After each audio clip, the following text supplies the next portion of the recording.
Bill Boyd was playing Hopalong Cassidy. He couldn't ride a horse, hated horses, but this show was pretty. And this was one of the first film shows. It was in the afternoon or in a kid time period over the weekend. Mm-hmm.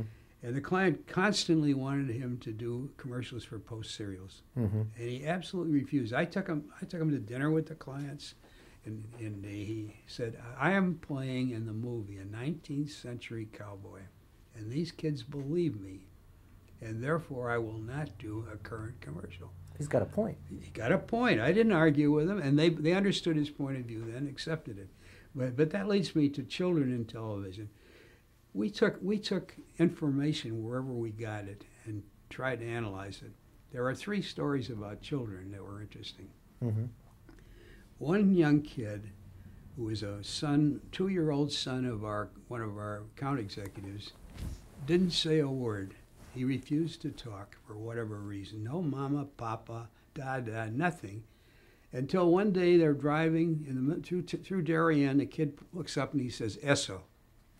Well, what that tells you, of course, is you have a medium that's making a tremendous impression. If the kid isn't going to say any other word except "eso," you got something. Scary. The second story was another account executive is in his den, and the kids are sitting down deciding what to watch for television, kids shows.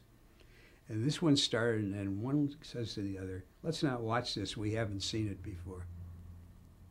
That meant you could give kids over and over again the same thing, and they only get better. And the third one, my daughter was 4 years old, and she was watching, and I said, "Do you watch Robin Hood?" She said, "Yes." I said, "What does it sell?" She said, "Johnson's baby shampoo."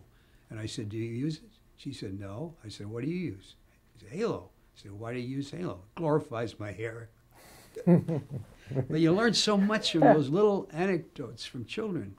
They tell you, if you sit down and analyze, why did they say that? You realize the power of the medium. Uh-huh. So was her hair glorified? No, the same old ratty hair. But she thought it was glorified. But going back to Hopalong Cassidy's point, was kids really believed That he was stuff. Hopalong Cassidy. He wasn't Bill Boyd. And look at Buffalo Bob Smith.